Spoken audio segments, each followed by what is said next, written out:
नमस्कार।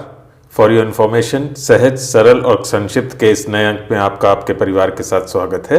आइए नज़र डालते हैं आज की उन सुर्खियों पर जो हमारे और आपकी जानकारी के लिए ज़रूरी हैं। पहले राष्ट्रीय खबरों पर एक नज़र। उत्तर प्रदेश विधानसभा चुनाव का परिणाम घोषित होने के बाद आचार संहिता समाप्त हो गई है। उत्तर प्रदेश में दोबारा सरकार बनाने का मौका मिलने पर मुख्यमंत्री योगी आदित्यनाथ ने शुक्रवार शाम को 5 बजे अपने सरकारी आवास पर कैबिनेट की बैठक बुलाई। सीएम योगी ने पिछले कार्यकाल की ये आखिरी कैबिनेट बैठक की है। एक बार फिर से यूपी की सत्ता संभालने जा रहे सीएम योगी इस्तीफा देने के लिए लखनऊ स्थित राजभवन पहुंचे और राज्यपाल आनंदीबेन पटेल को अपना इस्तीफा सौंप दिया। इस्तीफा देने के बाद सीएम योगी अब शपथ ग्रहण समारोह की तैयारियों में जुट गए हैं। उधर शिरोमणि अकाली दल के अध्यक्ष सुखबीर सिंह बादल ने कहा, शायद हमारे में कोई कमी रही जिसे हम समझ नहीं सके, लेकिन उस कमी को हम दूर करने की कोशिश करेंगे। हम आम आदमी पार्टी को पूरा समर्थन करेंगे। पंजाब विधानसभा के चुनाव परिणामों पर कांग्रेस प्रवक्ता रणदीप सुरजेवाला की टिप्पणी पर पंजाब लोक कांग्रेस प्रमुख व पूर्व मुख्यमंत्री कैप्टन अमरिंदर सिंह ने तंज कसा है। कैप्टन ने कहा कि आखिर कांग्रेस नेतृत्व कभी नहीं सीखेगा। रणदीप सुरजेवाला ने पंजाब में कांग्रेस की हार के लिए कैप्टन अमरिंदर सिंह सरकार के खिलाफ की एंटी इनकम्बेंसी को जिम्मेदार ठहराया। इस पर कैप्टन अमरिंदर सिंह ने कहा कि यूपी में कांग्रेस की शर्मनाक हार का जिम्मेदार कौन है? मणिपुर, गोवा, उत्तराखंड के बारे में क्या? उत्तर दीवार पर बड़े बड़े अक्षरों में लिखा हुआ है, लेकिन हमेशा की तरह मुझे लगता है कि वे इसे पढ़ने से बचेंगे। उधर महाराष्ट्र के वित्त मंत्री और डिप्टी सीएम अजीत पवार ने विधानसभा में बजट पेश किया। उन्होंने कहा, महाराष्ट्र 1 ट्रिलियन अमेरिकी डॉलर की अर्थव्यवस्था वाला पहला राज्य होगा। प्रदेश के कई जिलों में महिलाओं के लिए अस्पताल खोले जाएंगे। स्टार्टअप के लिए 100 करोड़ रुपया आवंटित भी किए जाएंगे। भारत ने युद्धग्रस्त यूक्रेन के विभिन्न शहरों से अपने नागरिकों को बाहर निकालने में मदद करने के लिए शुक्रवार को यूक्रेन, रूस और रेड क्रॉस का आभार व्यक्त किया। विदेश मंत्री एस जयशंकर ने ट्विटर पर अपने पोस्ट में खासतौर पर यूक्रेन के उत्तर पूर्वी शहर सूमी से भारतीय छात्रों की निकासी का उल्लेख किया, जो बेहद चुनौतीपूर्ण था। उन्होंने ऑपरेशन गंगा अभियान के तहत भारतीय नागरिकों को देश वापस लाने में अभूतपूर्व सहयोग के लिए यूक्रेन के पड़ोसी देशों रोमानिया, हंगरी, पोलैंड, स्लोवाकिया और मोल्दोवा को भी धन्यवाद दिया।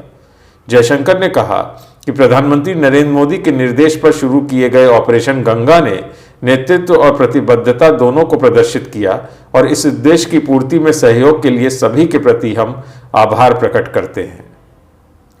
चुनाव से जुड़ी कुछ खबरें।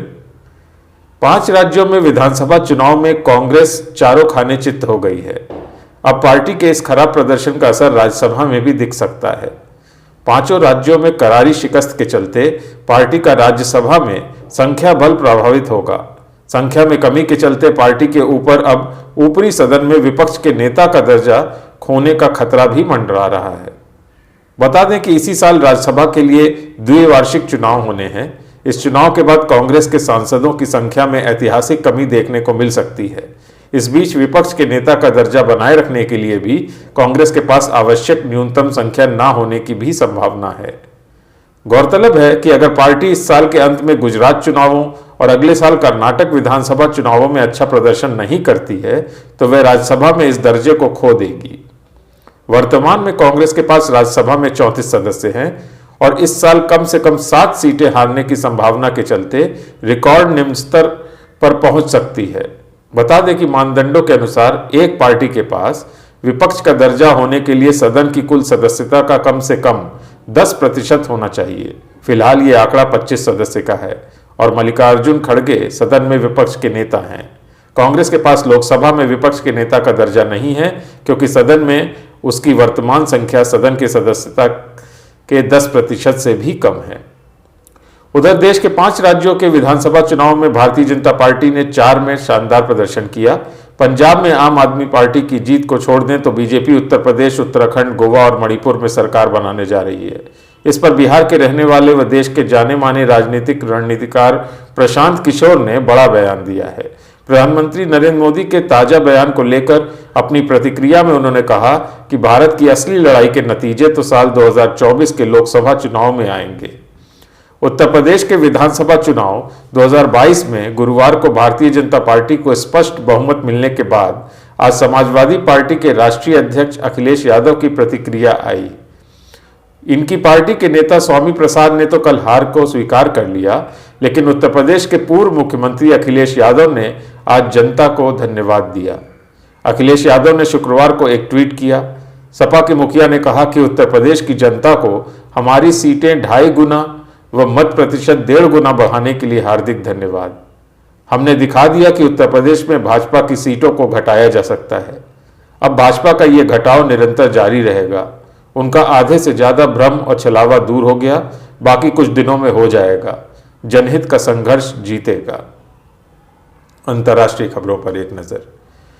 अमेरिका की संसद ने यूक्रेन और यूरोपीय सहयोगियों को सैन्य और मानवीय सहायता के लिए 13.6 अरब डॉलर के आपात पैकेज को बृहस्पतिवार को मंजूरी दे दी। रूस के यूक्रेन पर हमले से हजारों लोग मारे गए हैं और 20 लाख से अधिक लोग देश छोड़कर जाने के लिए मजबूर हुए हैं।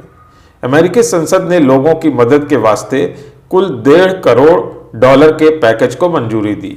इस विधेयक को 68 के मुकाबले 31 मतों से मंजूरी मिली। संसद में बहुमत के नेता चक शूमर ने मतदान से पहले कहा, हमने यूक्रेन की जनता से वादा किया था कि वे पुतिन के खिलाफ संघर्ष में अकेले नहीं होंगे और एक बार हम इस पैकेज को मंजूरी दे दें, हम अपने वादे पर खरे उतरेंगे। गुड टू नो में आज सावित्रीबाई फूले की बात करते हैं। सावित्रीबाई फूले 3 जनवरी 1831, यही वो तारीख है जब देश की पहली महिला शिक्षक सावित्रीबाई फूले का जन्म हुआ। महाराष्ट्र के पुणे में एक दलित परिवार में जन्मी सावित्रीबाई के पिता का नाम खंडोजी नेवसे और माता का नाम लक्ष्मीबाई था। महिलाओं के अधिकारों, सती प्रथा, छुआछूत और विधवा विवाह जैसी कुरीतियों पर पुरजोर तरीके से आवाज उठाने वाली सावित्रीबाई को समाज में रूढ़ियों की बेड़ियां तोड़ने के लिए लंबा संघर्ष करना पड़ा। 1840 में मात्र 9 साल की उम्र में सावित्रीबाई का विवाह 13 साल के ज्योतिराव फूले के साथ हुआ। उस समय वो पूरी तरह अनपढ़ थी और पति मात्र 3वीं कक्षा तक ही पढ़े थे। पढ़ाई करने का जो सपना सावित्रीबाई ने देखा था, विवाह के बाद भी उन्होंने उस पर रोक नहीं लगने दी। इनका संघर्ष कितना कठिन था, इसे इनके जीवन के एक किस्से से समझा जा सकता है। एक दिन वो कमरे में अंग्रेजी की किताब के पन्ने पलट रही थीं। इस पर इनके पिता खंडोजी की नजर पड़ी। ये देखते वो भड़क उठे और हाथों से किताब को छीनकर घर के बाहर फेंक दिया। उनका कहना था कि शिक्षा पर केवल उच्च जाति के पुरुषों का ही हक है। दलित और महिलाओं के लिए शिक्षा ग्रहण करना पाप है। यही वो पल था जब सावित्रीबाई ने प्रण लिया कि वो एक न एक दिन जरूर पढ़ना सीखेंगी। उनकी मेहनत रंग लाई। उन्होंने सिर्फ पढ़ना ही नहीं सीखा, बल्कि ना जाने कितनी लड़कियों को शिक्षित करके उनका भविष्य संवारा। सावित्रीबाई फूले ने लड़कियों के लिए 18 स्कूल खोले ताकि कोई और अनपढ़ ना रह सके। साल 1848 में महाराष्ट्र के पुणे में देश का सबसे पहला बालिका स्कूल की स्थापना की। वहीं 18वां स्कूल भी पुणे में ही खोला गया था। 10 मार्च 1897 को प्लेग के कारण सावित्रीबाई फूले का निधन हो गया। प्लेग महामारी में सावित्रीबाई प्लेग के मरीजों की सेवा करती थी। एक प्लेग से प्रभावित बच्चे की सेवा करने के कारण इनको भी प्लेग हो गया और इसी कारण से इनकी मृत्यु हुई। पर आज भी शिक्षा जगत में और देश को संवारने में वे अमर हैं। आज के लिए बस इतना ही। अपना और अपने परिवार की सेहत का बहुत ख्याल रखिएगा। शुभ